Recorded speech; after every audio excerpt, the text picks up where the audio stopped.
वंदो सद्गुरु चरण को, करूं सुप्रेम प्रणाम। अशुभ हरन मंगल करन, श्री देव चंद्र जी नाम। श्री प्राणनाथ निज मूलपति, श्री महराज सुनाम। तेज कुंवर श्यामा जुगल जी को, पल पल करूं प्रणाम, पल पल करूं प्रणाम। प्रथम लागू दो चरण को, धनी ए ना छोड़ाइयो किन। लाख तली लालेड़ियां, मेरे जीव के ही जीवन। इन पांव तले पड़ी रहूं, इन पांव तले पड़ी रहूं। धनी नजर खोलो बातून, पलना बालू निरखूं नेत्रे। मेरे जीव के ही जीवन, मेरे जीव के ही जीवन। बोलिए श्री प्राणनाथ प्यारे की जय। श्री कृष्ण कन्हैया लाल की जय। श्री श्यामा महारानी जी की जय। श्री सद्गुरु महाराज की जय।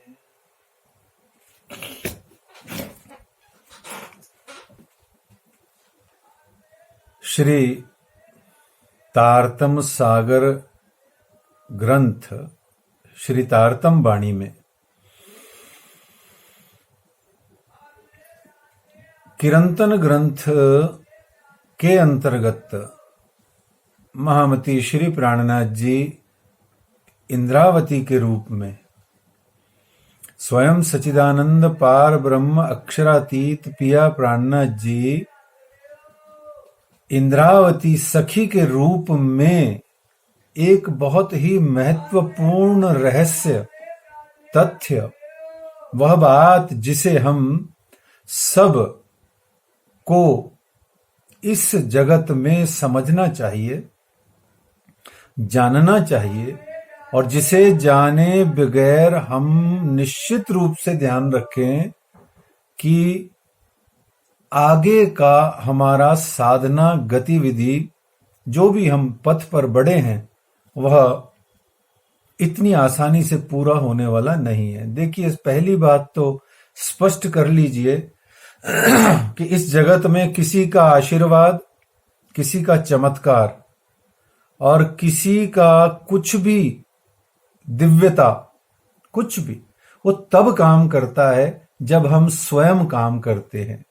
आशीर्वाद भी काम करता है, कृपा भी काम करती है, उसका चमत्कार भी काम कर सकता है, लेकिन कब? जब हम स्वयं साधना अभ्यासरत होते हैं। हम स्वयं कुछ करे नहीं, अजगर करे न चाकरी, पंछी करे न काम, भैया दास मलूका कह गए सबके दाता राम, तो ऐसे तो नहीं चलेगा। आत्मा हमारी नींद में है, जीव हमारा विकारों से ग्रस्त है, संसार में त्रस्त है। मोह माया ममता मद मत्सर अहंकार आदि दुनिया भर के दर्प कंदर्प न जाने कितने कितने विकारों से, ये फरामोशी के आवरण से, माया के पर्दों में ये ढका पड़ा है, ढांपा पड़ा है। न जाने इस पर कितने कितने परतें चढ़ी हुई हैं, जन्मों जन्मों की। इस जन्म की तो गिनती करें वो ही नहीं होती। इंद्रावती जी कहती हैं, ए तो कही मैं गिनती पर इन गुनहे को ना ही सुमार। इतने गुनाह, इतने अपराध, इतने अवगुण हमारे भरे पड़े हैं इस जन्म के, उसकी गिनती नहीं होती। तो पिछले अनंत जन्मों के जो जीव के गुनाह, अपराध, अवगुण हैं, पाप हैं, जो दोष हैं, जो भोग वृत्तियां हैं, उनका निवारण कैसे होगा? इसलिए जब तक जीव स्वयं साधना नहीं करेगा, तब तक किसी का भी आशीर्वाद, चाहे वो भगवान ही क्यों नहीं आ जाए, कोई संसार का सबसे बड़ा महात्मा भी आके आपको आशीर्वाद दे दे, आपका कुछ नहीं होने वाला। जो कोई उसके चरण आपके घर पड़ जाएं तो भी कुछ नहीं होने वाला। वो तो सोने पे सुहागा तब होगा जब आप सोना होंगे। वो कब होगा? जब हम स्वयं साधना में लगे हुए होंगे। जब साधना हम स्वयं नहीं कर रहे या करना चाहते, तो विचार कीजिए प्राणाधार सुंदर साथ जी, हमें कौन उबार सकता है? हमारी फरामोशी को कोई हटा ही नहीं सकता। ये खुद मैं स्वयं चाहूंगा तो मेरी फरामोशी हटेगी। मैल कहाँ है? पर्दा कहाँ है? यहां है, मेरी आत्मा में, मेरे दिल में, मेरी बुद्धि में अज्ञानता है। हटेगी कैसे? जब मैं करूंगा। बच्चा स्कूल में पढ़ेगा, एग्जाम देने जाएगा तो ही नंबर आएंगे, डिस्टिंक्शन आएगी, डिवीजन आएगी, तभी उसका नाम रोशन होगा, आदि इत्यादि। तो ये सिंपल सी बात को हमें समझ के रखना है। तो बात यह है कि श्री इंद्रावती जी एक बहुत ही सुंदर बात आपको कह रही हैं किरंतन ग्रंथ के अंतर्गत प्रकरण संख्या 17 में। और वो प्रकरण का शीर्षक है सखीरी आत्म रोग बुरो लागयो या को दारू न मिले तभी। बहुत सुना है प्रकरण आप लोगों ने, बहुत गाया भी है। मैं भी बहुत अच्छे से इसको गाने का प्रयास करता हूं। सुंदर सा श्लोक है, सुंदर सा चौपाई है, और पूरा प्रकरण ही हमारे को साधना सिखाता है।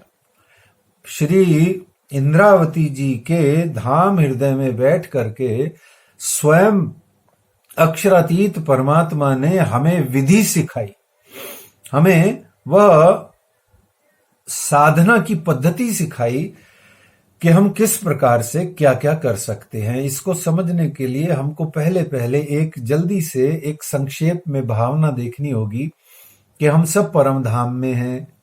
सुंदर साथ जी को सबको पता है, और जो चितवनी में रहते हैं थोड़ा बहुत, उनको तो बहुत ज्यादा पता है कि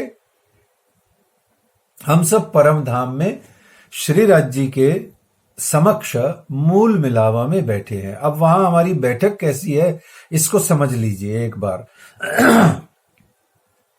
पिया प्राणनाथ जी और श्री राज जी और श्री श्यामा जी कंचन रंग सिंहासन पर विराजमान हैं। श्री राज जी महाराज का एक चरण, श्यामा जी के दोनों चरण नीचे नूर की चौकी पर रखे हैं, और समस्त सखियां श्री राज श्यामा जी को घेर करके बैठी हैं। कैसे बैठी हैं?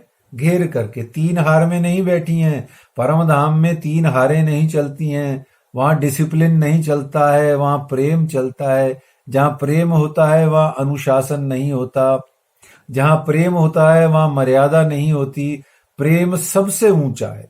तो वहां कैसे बैठती हैं? दाड़िम की कलियों की तरह। दाड़िम की कलियां अर्थात अनार के दाने जैसे फल के अंदर में जिस प्रकार एक के ऊपर एक गुत्थम गुत्थ रखे होते हैं, ऐसे ही सखियां एक के साथ एक सट करके, इतना सट के बैठी हैं कि एक जगह तो कहा जाता है कि बीच में यदि अंगुरी भी डाली जाए सखियों के, दो सखियों के तन के बीच में, तो वह अंगुरी भी प्रविष्ट ना हो पाए।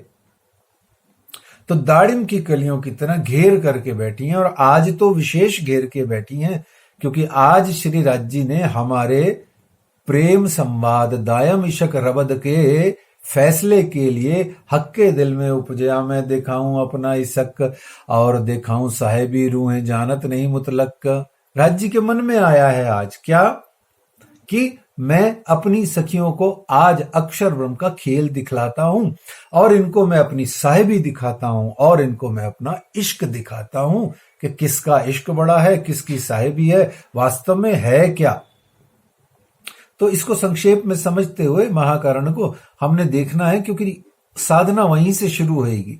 तो जैसे ही राज जी ने हमको खेल दिखाया तो सखियां सारी घेर करके बैठ गई राज जी को। चारों तरफ से मूल मिलावा के चारों द्वार बंद हैं आज, कोई अंदर नहीं आ सकता, कोई बाहर नहीं जा सकता, क्योंकि इतनी सखियां गुत्थम गुत्थ राज जी के, श्यामा जी के चरणों को पकड़ के घेर के बैठी हैं कि पूछिए मत। तो वहां श्री राज जी ने जो अपने दिल में था, जो उन्होंने हक के दिल में उपजया, वो श्री राज जी ने अपने नैनों के नजर के जरिए से सखियों से नजर मिलाई। तो जो श्री राज जी दिल में खेल रचे हैं वो सारा खेल नजर के माध्यम से सखियों के दिल में आ गया। और यही श्री राज्य महाराज का नैन से नैन मिलाना, इसी को फरामोशी का पर्दा कहा गया। और जैसे ही राज्य ने अपने ऊपर से, स्वयं के ऊपर से दृष्टि हटवा करके सखियों को संसार की ओर दृष्टि दिखवाई, इसी को कहा गया कि हमने परम धाम से अपना नाता तोड़ लिया, हम परम धाम से यहां आ गए। अभी सरल में इतना ही समझें, बहुत ज्यादा सागर श्रृंगार के अंदर जाएंगे तो इसके गुज गंभीर रहस्य पाएंगे, क्योंकि इस एक बात को समझने के लिए कई घंटों की चर्चा हो जाएगी कि राज्य ने श्यामा जी को और सखियों को और अक्षर ब्रह्म को किस प्रकार से इस जगत संसार में भेजा, क्यों भेजा, कैसे भेजा, अखंड परम धाम से इस नश्वर में कैसे आ गए, अखंड की वस्तु नश्वर में आके टिक कैसे गई, या नश्वर की वस्तु अखंड परम धाम में जाके टिकती कैसे है, आदि इत्यादि अनेक प्रश्न हैं। यदि चर्चा राज्य ने चाहा तो भविष्य में ये चलती रहेगी। तो ये भी आगे सागर श्रृंगार के जो रहस्य हैं, ये भी थोड़ा थोड़ा धनी की मेहर से खुल सकते हैं। तो अभी यह संक्षेप में कि ऊपर से नीचे आए, अर्थात इसका भावना का अर्थ ये है कि हमारी दृष्टि परम धाम से हट करके, ध्यान से सुनिए, हमारी दृष्टि परम धाम से हटके संसार में आ गई। एक, हमारी दृष्टि राज्य से हट करके, श्यामा जी से हटके, मूल मिलावा परम धाम से हटके संसार में आ गई। दूसरा, हमारी दृष्टि हम परात्माओं से हट करके इस जगत के अंदर में जो जीव हैं और उस जीव के जो शरीर हैं उन पर लग गई। तीसरा, जीव की शरीर की दृष्टि शरीर पे देह बुद्धि बन गई, देहाध्यास हो गया। देह बुद्धि आने से अब जो और देह है मेरे साथ जुड़ी हुई, मैं अरु मोर तोर तय माया, यही तो है ना, मैं और मेरा, मैं और मेरा और तेरा। तो ये जिस दिन जीव ने परात्म का भाव छोड़ के, परमात्मा का भाव छोड़ के, परम धाम का भाव छोड़ के मैं और मेरा इस जगत में आके करना शुरू किया, इसी को माया कहा गया, इसी को पर्दा कहा गया। यही आवरण है, यही फरामोशी है, यही बंधन है, यही आड़ है, यही खाड़ है, यही बाधा है, यही बंधन है। तो इस प्रकार से ये जो वाणी के अंदर में आपको इस बंधन को तोड़ने की, इस फरामोशी को उगाड़ने की, इस आवरण को हटाने की और पुनः पिया प्राणनाथ जी को श्री राज श्यामा जी के बहुत प्यारे प्रेम भरे दर्शन पाने की जो साधना है, वो आपको इस प्रकरण में बताई गई है। यहां संक्षेप में ऊपर से नीचे आकर के फरामोशी का पर्दा दिखाना जरूरी है, इसलिए आपको जरा सा वर्णन करके बताया। आगे क्या कहते हैं धनी के सखीरी, आत्म रोग बुरो लागयो या को दारू न मिले तभी। आत्म रोग लग गया है। अब यहां आत्म रोग क्या है? देखिए, आत्मा को तो रोग लगता ही नहीं है। आत्मा क्या है? नैनम छिन्दन्ति शस्त्राणि नैनम दहति पावक न चैनम कले दंतयापो न शोषयति मारुतः। आत्मा क्या है? अखंड है, अजर है, अमर है। इसको कोई जला नहीं सकता, इसको कोई सुखा नहीं सकता, इसको कोई उड़ा नहीं सकता। आत्मा आत्मा है, बात खत्म। बस क्या है बाद में बात करेंगे। पर आत्मा का कुछ है ही नहीं। कुछ तो आत्मा क्या, उसका क्या, उसको नींद क्या, उसको रोग क्या। ना तो आत्मा को नींद आती है, ना आत्मा को रोग लगता है। पर फिर भी इंद्रावती जी श्री राज्य महाराज के हुक्म और जोश से, आवेश और आदेश से क्या कहती हैं? इंद्रावती जी क्या कहती हैं कि लगा है आत्मा को रोग, आत्मिक रोग लगा है। बड़े भाव और प्रेम और सूक्ष्मता से सुंदर साथ जी पहले समझें कि रोग क्या लगा है, किसको लगा है, और फिर उस रोग के निदान की, औषधि की, उपचार की, रेमेडी की बात करेंगे। है ना प्यारी बात। भाई हमें कोई रोग ही नहीं है, हम डॉक्टर के पास चले जाएं, डॉक्टर साहब मैं परेशान हूं, दुखी हूं, मेरा इलाज कर दो। डॉक्टर कहेगा रोग क्या है, तो हम कहेंगे नहीं ऐसे ही आ गए हम तो मूड उठा करके। तो फिर डॉक्टर भी कहेगा यार मैं भी क्या पर्ची पे लिखूं, तू जा ऐसे ही जा, फीस दे दे और जा। यही संतों का, साधुओं का, हमारी अज्ञानता, हमारी अनभिज्ञता से हमारे यहाँ जो सनातन हिंदू धर्म में गुरुजनों और महात्माओं के नाम पर जो लोग, पाखंडी लोग जो ठग लेते हैं, वो इसीलिए तो हमें ठग लेते हैं। नहीं तो कोई हमें ठग ले, ऐसा संभव है क्या कभी? नहीं ना। साचा गुरु सामने बैठा और हम ठगी जाएं, ये तो आनंद की बात है। पर कोई पाखंडी बैठा हो और हम साचे हों और हम ठगी जाएं, ये तो मूर्खता की बात है। ध्यान से समझना। तो रोग क्या है, इसकी पहचान कीजिए। आत्मा को रोग लगा है। आत्मा को क्या रोग लगा है? तो इंद्रावती जी कहते हैं, सखीरी आत्म रोग बुरो लागयो, या को दारू ना मिले तबीब, 14 भुवन में ना पाइए, सो हुआ हाथ हबीब। थोड़ा उर्दू फारसी ज्यादा है, इसलिए आप परेशान नहीं हो।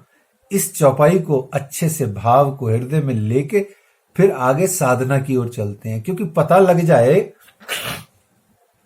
कि रोग क्या है, कौन इस रोग की औषधि है और किस प्रकार से ये रोग मिटेगा, क्या परहेज करना होगा, डॉक्टर कौन है, हॉस्पिटल कहाँ है, क्या क्या हमें बातें करनी है कि ये रोग लौट करके ना आए। तो आत्म रोग क्या है, इसीलिए आपको परमधाम ले गए थे, परामोशी का पर्दा दिखाया। आत्म रोग को 2 स्थितियों में वर्णन किया गया। एक आत्म रोग ये है कि जैसे ही परमधाम में चलिए, सुरता ले जाइए, जैसे ही राज जी ने हमें अपने दिल की बात को, संसार के खेले को हमारे हृदय में उतारना चाहा, वैसे ही हमारे को आत्म रोग लग गया, आत्मा नींद में आ गई, ऐसा मान लीजिए। बाकी बात बाद में करेंगे कि आत्मा नींद में आती है या नहीं, ये थोड़ा बाद में देख लेंगे, लेकिन अभी समझ लीजिए। तो आत्मा नींद में आ गई, फरामोशी में आ गई, उस पर पर्दा चढ़ गया, उसको संसार दिखने लगा, परमधाम छूट गया, ये रोग है। पहला स्टैंडर्ड क्या है रोग का? कि अब परमधाम नहीं दिख रहा, प्रियतम परमात्मा नहीं दिख रहे, परमधाम की लीला और अपना परात्म का स्वरूप नहीं दिख रहा, ये रोग है। एक अपने आप में रोग है। और फिर इस रोग का हमें पता कैसे लगेगा? आपको कब पता लगे? जैसे हमारे अंदर कोई शरीर में एक रोग डेवलप हो रहा है तो हो रहा है, हमें पता ही नहीं है। क्यों? क्योंकि कोई सिम्टम नहीं दिखाई दे रहा, कोई लक्षण नहीं प्रकट हो रहे। हमें मान लीजिए कोई भी रोग, किडनी का रोग है, अब जब तक यहां साइड में दर्द नहीं होना शुरू होगा तब तक पता ही नहीं लगेगा, बरसों वो रोग पनपता रहेगा अंदर। हार्ट का रोग है, हो रहा है और एकदम से 55-60 साल में फटाक से डॉक्टर कहेगा लो जी नसें बंद हैं। लेकिन कब पता लगा? जब सिम्टम आए, सांस घुटने लगी, दम घुटने लगा, छाती में दर्द हुआ, चला ना जाए, सीढ़ी ना चढ़ी जाए, तो सांस का रोग पता लगा ना। ऐसे ही आत्मा को रोग है, ये तो तय हो गया कि क्या रोग है, कि राज्य से मुख मोड़ लिया। ठीक है जी। अब राज्य से मुख मोड़ लिया तो अब पता कैसे लगा कि ये रोग हो गया है मेरे को? बस ये गंभीरता से समझो तो 1 मिनट में आगे की साधना समझ में आएगी कि हम इस रोग से निपटेंगे कैसे। कहते हैं कि जब आत्मा के अंदर में रोग आया और जैसे ही श्री तारतम बाणी श्री बीतक साहेब जी के अध्ययन मनन चिंतन पाठ पारायण करते हुए, गीता भागवत का अध्ययन मनन चिंतन करते हुए जैसे जैसे हमारे हृदय में भक्ति का उत्पादन हुआ, भक्ति जरा सी भी हमारे अंदर में आई, किसी साधु ने, किसी संत ने, किसी बड़े जन ने हमें थोड़ा सा भी राज्य के बारे में, पिया के बारे में, प्रेम के बारे में बताया, तो उस बताने से हमारे हृदय में भाव आया, भक्ति आई। उसके कारण से हमको लगा कि परम धाम है, परमात्मा है, मेरा वहां पर स्वरूप है और मुझे वहां जाना है, मैं वहां से आई हूं। जैसे ही आत्मा को ये भावना का पता लगा, बिछड़न का पता लगा, जरा सा भी विरह उसके अंदर में, इतना सा भी विरह उसके अंदर में आ गया, एक आंसू भी श्री कृष्ण के लिए, श्री राधा रानी के लिए, श्री राज श्यामा जी के लिए, अपने पिया प्राणनाथ जी के लिए एक आंसू भी संसार के किसी भी व्यक्ति के लिए नहीं, संसार के किसी रिश्ते के लिए नहीं, ध्यान रखिएगा बड़े प्रेम से, इस संसार में कोई दिव्य से दिव्य अनुभूति हो उसके लिए भी नहीं, सिर्फ एक मेरी आत्मा को रोग जो लगा है वो परमात्मा से बिछड़ने का रोग है, और वो उनकी याद आने पर जब मेरे अंदर में तड़प, विरह, घबराहट, बेचैनी होती है, बिलखता है मेरा दिल, वहां पर इस रोग का सिम्टम, लक्षण आपको प्रकट हो जाता है। इसको कहते हैं आत्म रोग लग गया। अब तक आत्म रोग तो था अंदर, पर मैं कह नहीं पा रही थी कि मुझे लग गया।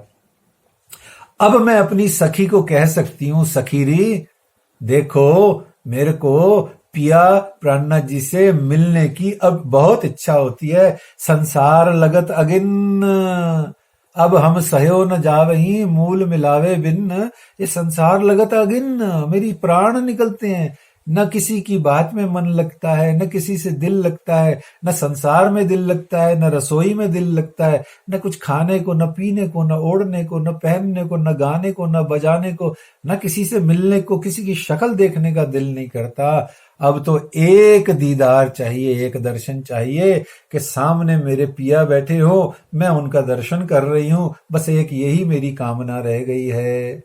तो इसको कहा आत्म रोग। अब यहां इंद्रावती जी कहती हैं, सखीरी आत्म रोग बुरो लागयो, ये बहुत बुरा रोग लग गया है। बोले क्या रोग लग गया है?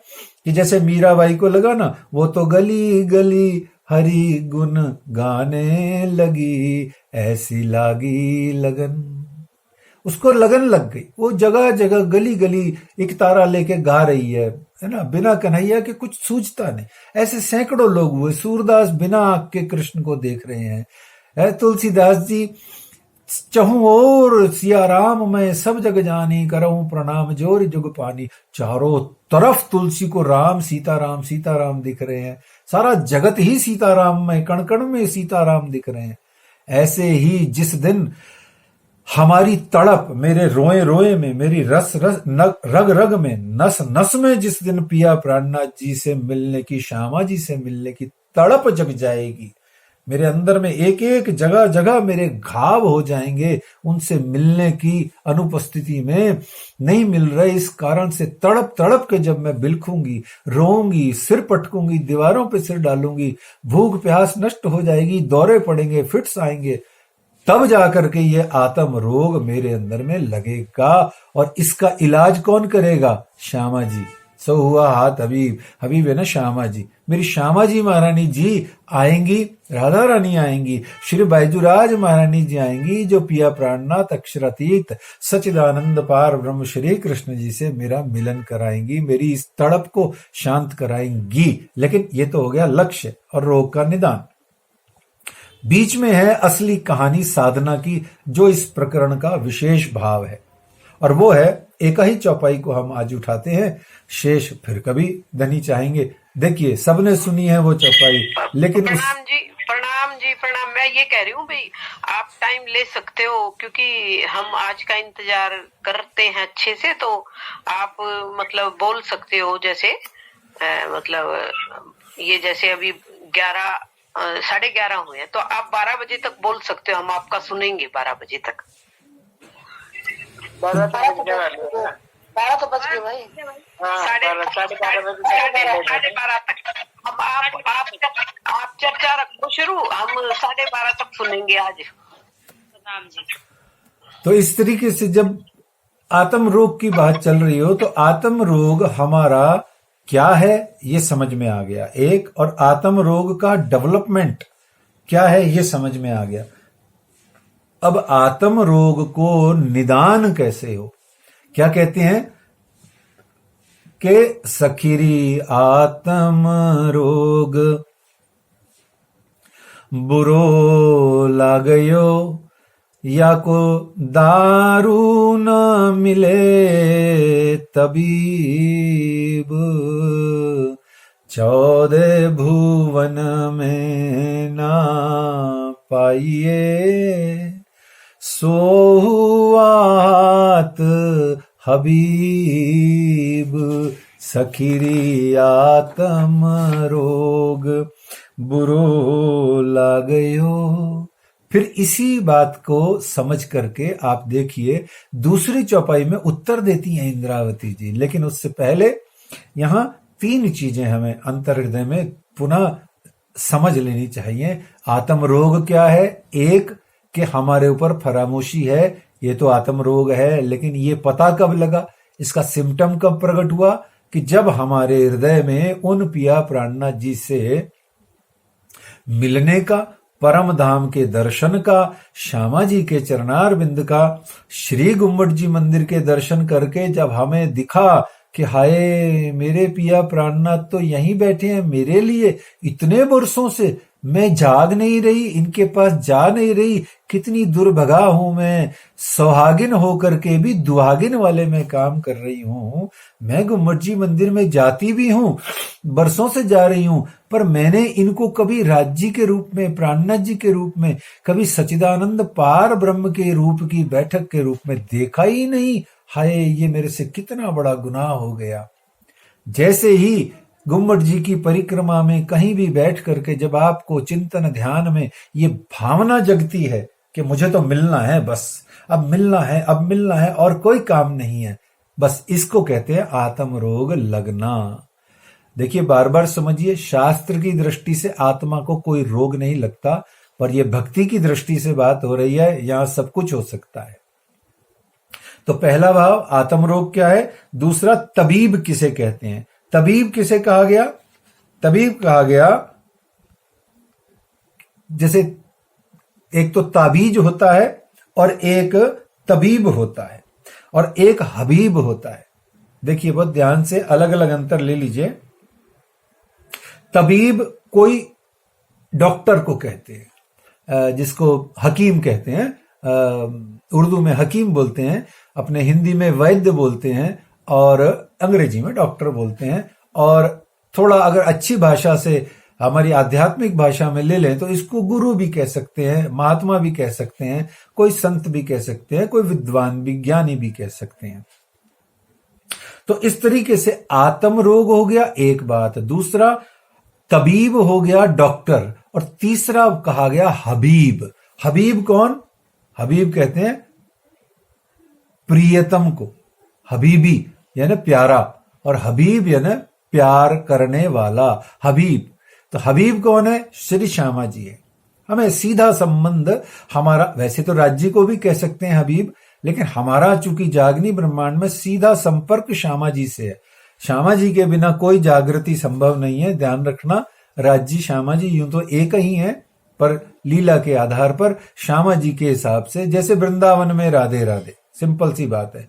मिलना है कृष्ण से तो बोलो राधे राधे, बिना राधा रानी के कृष्ण जी से कोई नहीं मिल सकता। सो ही बात यूं ही की यूं है, बिना श्यामा रानी के श्री राज जी से कोई नहीं मिल सकता, प्राणनाथ जी से कोई नहीं मिल सकता, सिंपल सी बात है।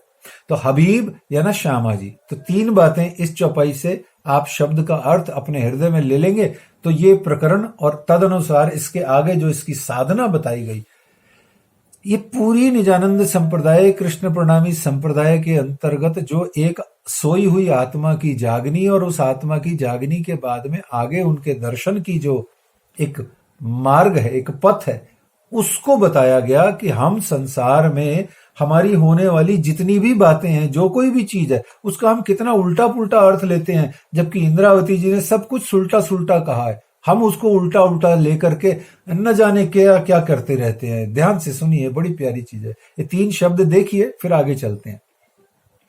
रोग, तबीब और हबीब।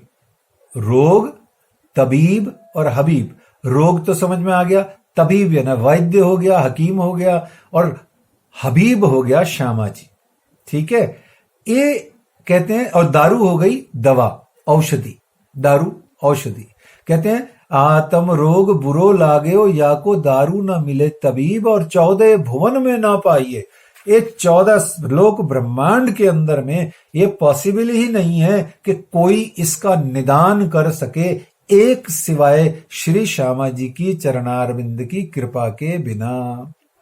कोई नहीं है इस जगत में जो श्री श्यामा जी के बिना होवे और वो आकर के कह दे जा आशीर्वाद, जा तेरा चमत्कार, जा मेरा आशीर्वाद, जा मेरे कदम पड़ गए तेरे घर, तेरा रोग मिट जाएगा। कदापि कदापि नहीं मिटेगा। भ्रम के जीव भ्रम में जिएंगे, भ्रम में ही मर जाएंगे। ध्यान रखिएगा बहुत अच्छे से।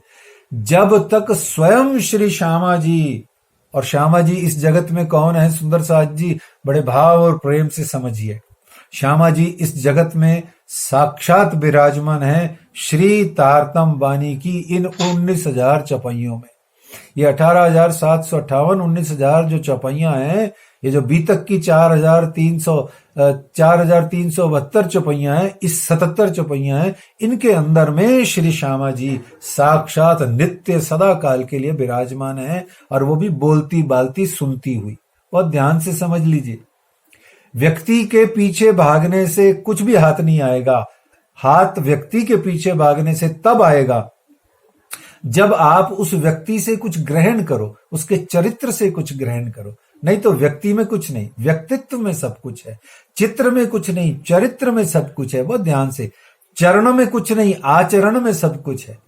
हम अगर कुछ करें नहीं तो सामने वाला दे दे के क्या दे देगा। हम तो घर बैठे खाएंगे तो रखा हुआ धान तो खत्म हो जाएगा, कितना चलेगा जब तक हम उगाएंगे नहीं। अपना धान उगाओ, अपनी फसल उगाओ, फिर आता है मजा अन्य बातों का। तो इस तरीके से रोग, दारू, तबीब, हबीब, 4 शब्द समझ में आ गए। रोग, दारू, हबीब, तबीब। तबीब कहते हैं वैद्य को, हबीब कहते हैं श्यामा जी को, रोग कहते हैं, पता लगी गया आपको, राजी से बिछड़ने को और बिछड़ने की अनुभूति होने को। 2 बातें हैं, बिछड़ना और अनुभूति होना। और दारू कहा गया, ये पूरी तारतम बाणी, और परहेज कहे गए, काम क्रोध लोभ विकारों से दूर हट जाओ, ये परहेज हो गए।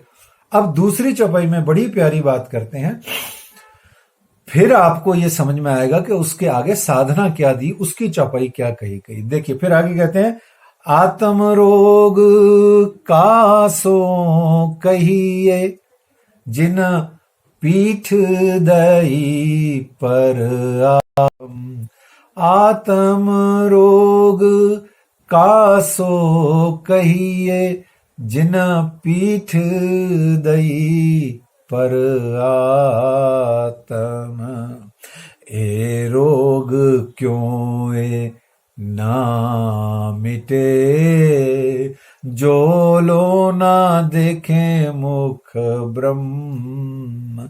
ये रोग कब मिटेगा, तो इन्होंने बता दिया कब मिटेगा, जो लो ना देखे मुख ब्रह्म। जब तक पुनः पिया प्राणनाथ का अक्षरातीत का सच्चिदानंद पार ब्रह्म का नूरी चेहरा, नूरी मुखारबिंद जब तक पुनः नहीं दिख जाता जैसे परम धाम में दिखता था, तब तक ये रोग मिटा हुआ ना समझें। इस संसार में किसी का ही रोग नहीं मिटा जब तक उसको राज श्यामा जी के साक्षात दर्शन नहीं हुए। वो चाहे कोई भी हो, उसको दर्शन जब तक नहीं हुए तब तक उसका रोग नहीं मिटा। वो भी हद का जीवड़ा, माया का जीव ही है, चाहे कुछ भी हो जाए। तो इस तरीके से वो कह रहे हैं कि आत्म रोग कासो कहिए जिन पीठ दही पर आत्म।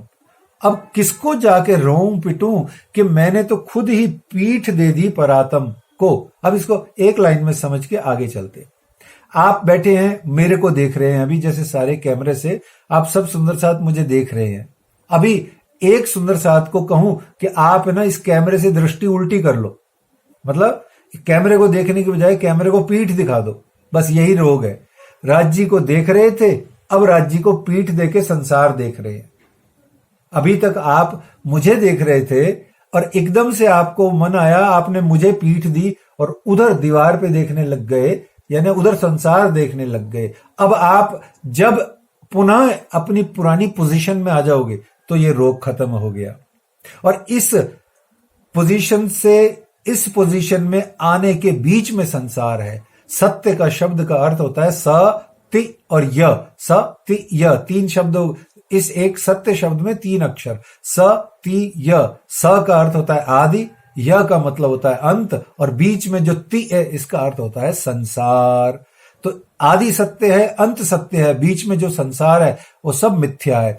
ऐसे ही श्री राज्य को हम देख रहे हैं, अभी पीठ दे दी है, और जिस दिन पीठ देख रहे हैं और पीठ दे दी है के बीच में जो कुछ है वो सब संसार है। जिस दिन पीठ धनी को, संसार को देके धनी को पुनः मुख अरविंद दर्शन कर लेंगे, खेला खत्म, रोग खत्म।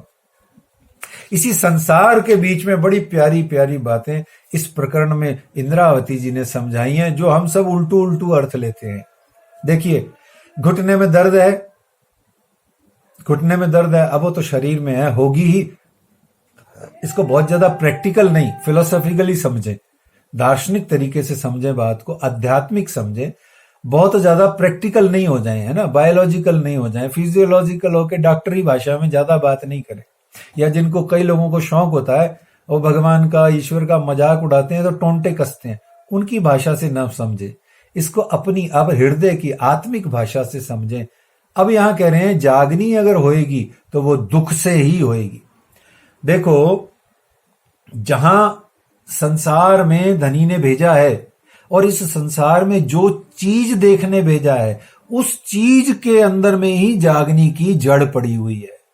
हमने राज्य से क्या कहा? राज्य हमें दुख रूपी संसार दिखाइए, अक्षर ब्रह्म के सुख दुख रूपी संसार को, मायावी जगत को दिखाइए। तो राज्य ने इसी दुख सुख रूपी संसार के, माया के अंदर के, इस दुख और सुख और माया के अंदर में ही धनी ने इसकी औषधि भी डाल दी है। हमें समझना है, हमारी समझ का फेरा है। हम हर चीज को शरीर की भाषा से, देह बुद्धि से और देहात्मक बुद्धि से, देहाध्यास बुद्धि से, शारीरिक बुद्धि से समझते हैं।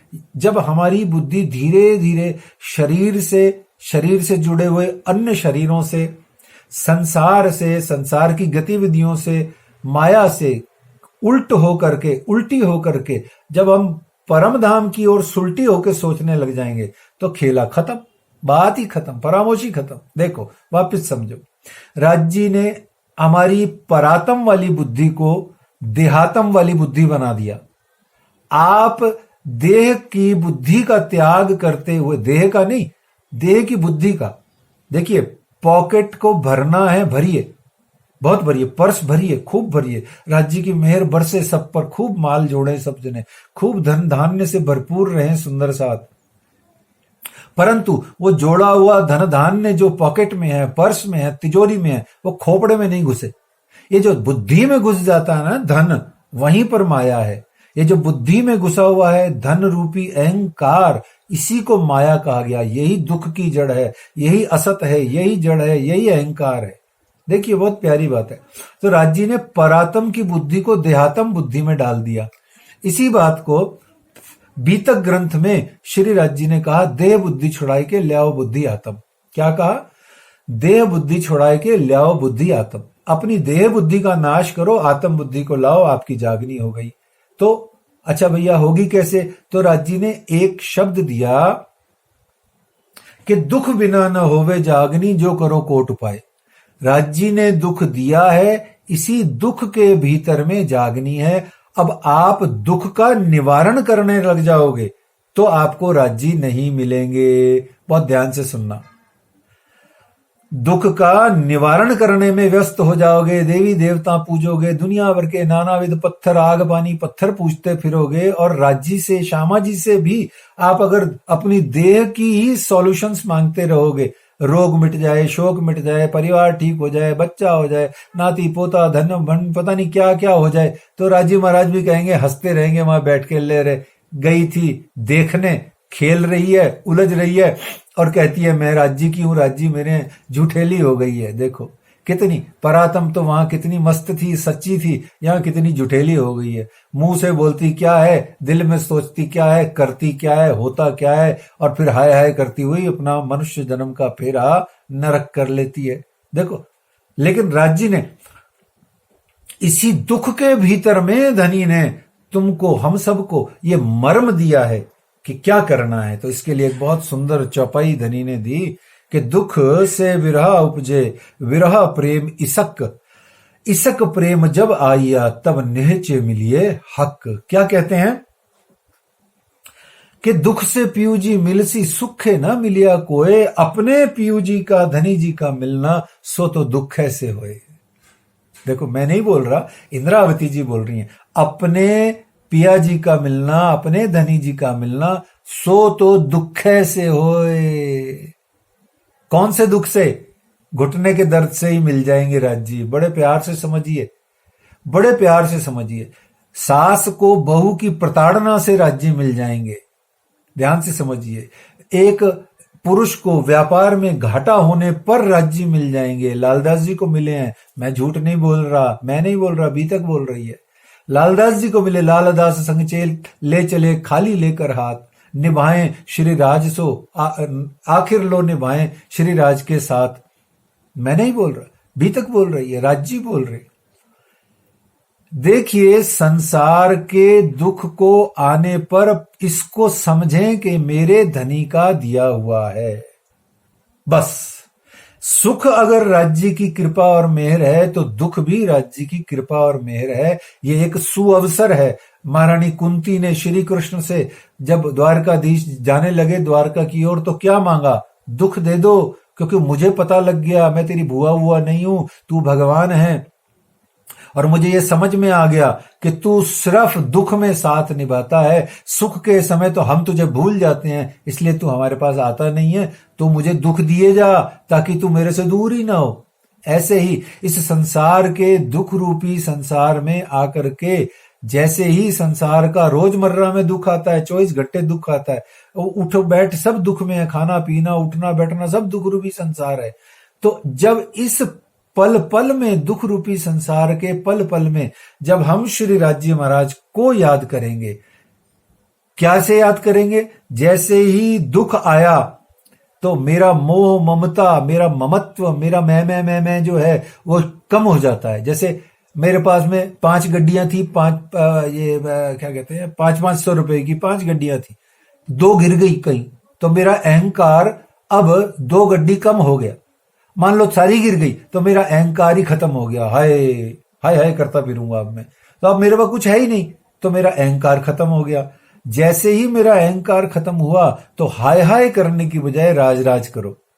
जैसे ही वो दुख आया, अहंकार कम हुआ, तो याद रखिए राज्य को अहंकार पसंद नहीं है। अहंकार गया, राज्य का भाव आया, उनकी याद आई, उनको प्रेम आया, उनसे क्वेश्चंस किए, उनका ध्यान किया, उनको सुरता लगाई और उनसे ही क्वेश्चन किए, हाय मेरा क्या कसूर था जो आपने सारा पैसा गिरा दिया, बड़े गाढ़े खून पसीने का था, आपने सारा गिरा दिया। ऐसे बोलते बोलते, बात करते करते, श्यामा जी का राज्य का ध्यान करते करते करते करते करते श्यामा जी चित्त में आ जाएंगी एक दिन। जैसे हबसा के अंदर में श्री मिहिर राज जब ये सोच रहे थे कि मेरा कसूर क्या था, मैं तो सुंदर साथ की सेवा कर रहा था, मुझे काहे जेल में पटक दिया। ध्यान करो, ऐसे ही दुख आने पर जब हम धनी जी का स्मरण करना शुरू कर देते हैं, उसको भी धनी जी की कृपा मांगते हैं, तो दुख से विरह उपजता है। वो दुख संसार का आने पर मेरे हृदय में श्री राज्य से मैं क्यों बिछड़ा, काहे को मैं धनी को सुखों का, आनंद का संसार छोड़ के, परम धाम छोड़ के मैं इस निकम्मे संसार में आ गया, मेरी खुद की गलती थी, ऐसा जैसे ही बोलोगे विरह उपज जाएगा। अपनी गलती मानोगे, अपना गुनाह मानोगे कब? जब दुख आएगा संसार का।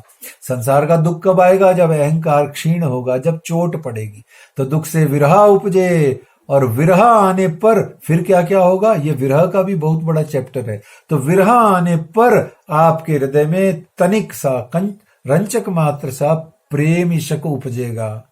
जब आप जिसके लिए तड़पोगे तब आप उससे प्यार करोगे। वो आपके साथ है तो आप उसके लिए प्यार नहीं कर पाओगे। जब तक साथ हो तब तक प्यार नहीं होता है, व्यवहार होता है। जैसे ही बिछड़ोगे तो आपको उसके बिछड़ने से उससे प्यार होगा। तो दुख से विरह उपजे, विरह प्रेम इश्क। और यहां पर बड़ी प्यारी बात आगे बढ़ करके इंद्रावती जी कहती हैं, इश्क प्रेम जब आइया। तो ध्यान रखिए, जैसे ही इश्क और प्रेम आ जाता है तब नहचे मिलिए हक। नहचे कहते हैं डेफिनेटली, हक कहते हैं श्रीराज जी कहते हैं कि तब नहचे मिलिए हक।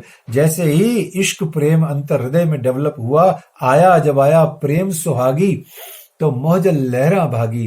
तो जैसे ही प्रेम आता है तो संसार मेरे हृदय से साफ हो जाता है, मेरा हृदय राज्य का अरस दिल बैठक सिंहासन बन जाता है।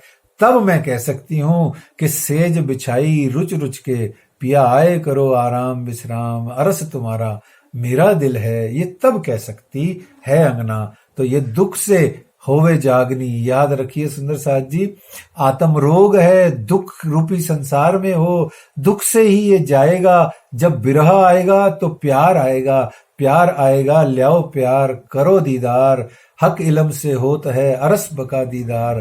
तो ऐसे में पिया प्राणनाथ जी को पाने के लिए इसी संसार में सूत्र पड़ा है। अपनी बुद्धि को, अपनी इस दिमाग की सोच को थोड़ा शरीर से, थोड़ा परिवार से, थोड़ा अपनी जहां मोह ममता माया है वहां से थोड़ा थोड़ा कम कीजिए। हटिए मत, छोड़िए किसी को मत, भागिए कहीं नहीं, फर्ज बंदगी पूरी कीजिए, धर्म पूरा निभाइए, जो आपका कर्तव्य है उसको पूरा निभाइए, परंतु वहां से बुद्धि हटा दीजिए, ममता हटा दीजिए, मोह हटा दीजिए। जो हो रहा है सब धनी की इच्छा से हो रहा है, ऐसा भाव दृढ़ कीजिए।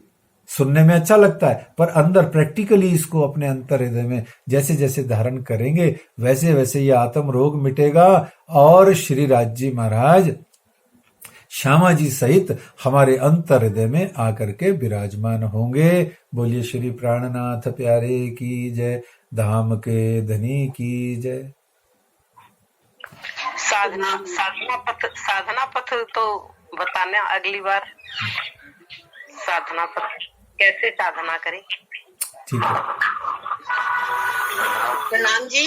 प्रणाम। आपने बताया कि हाँ राज जी से बहुत अच्छा है, बढ़िया बढ़िया बताया।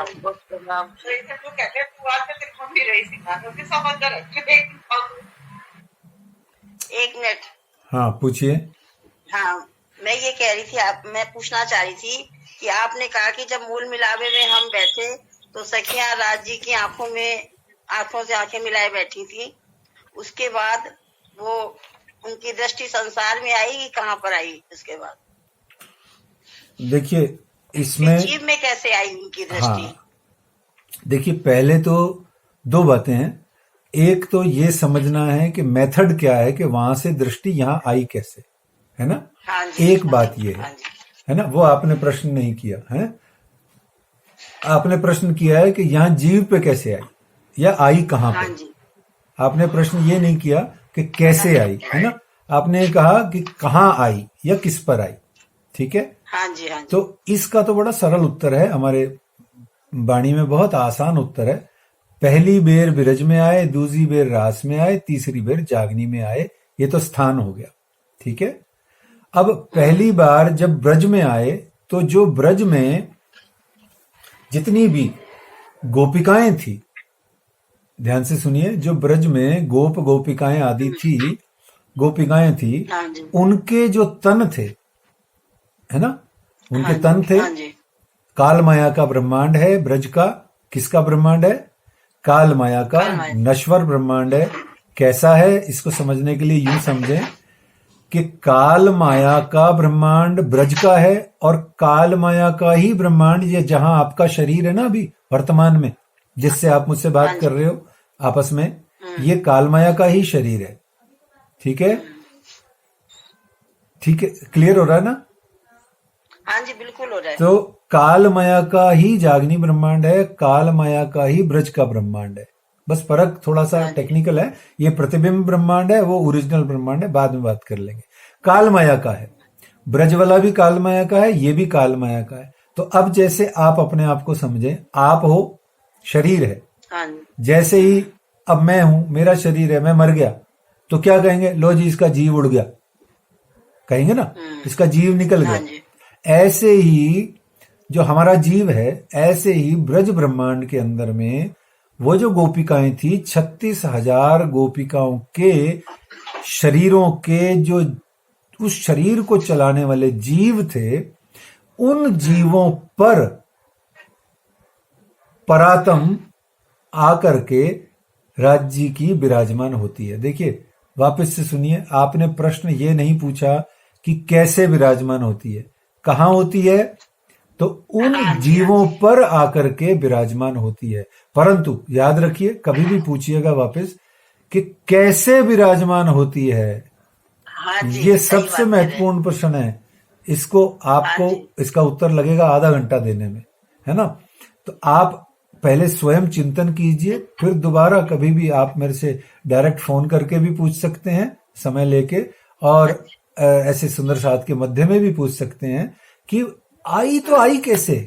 आपका प्रश्न चिंतन के लिए मैं आपको दे रहा हूं विस्तार, और सोचने के लिए आपको 2-3 बिंदु दे रहा हूं। एक गुब्बारा है, आप बच्चे वो लोग हैप्पी बर्थडे पे लगाते हैं ना, गुब्बारा लगाते हैं, मेहनत से फुलाते हैं, और फिर उसको बांध के वो गुब्बारा फूल जाता है। आप इसमें एक आलपिन घुसेड़ दो, ठशू, है, एक आलपिन डाल दो, क्या होगा गुब्बारे का? पटाखा बोल जाएगा, ठीक है। हाँ जी, बस परम धाम ये गुब्बारा है। बहुत समझने के लिए बता रहा हूं, है वो नहीं, आपको समझ बैठ गया इसलिए बता रहा हूं। हाँ जी, परम धाम गुब्बारा है, इसके अंदर हवा ही हवा है। तो जैसे गुब्बारे के अंदर हवा ही हवा है, ऐसे परम धाम के अंदर में, उस गोले के अंदर में 50 करोड़ योजन के उस वृत्ताकार गोले के रूपी परम धाम के अंदर में सिर्फ प्रेम ही प्रेम है। क्या है? प्रेम ही प्रेम। उस गोले के अंदर में अखंड प्रेम है, दिव्यता है, चिन्मयता है, नरमाई है, प्रकाश है, उजाला है, नूर है। उस अखंड गोले के अंदर में ये संसार की कोई भी चीज अंदर नहीं जा सकती।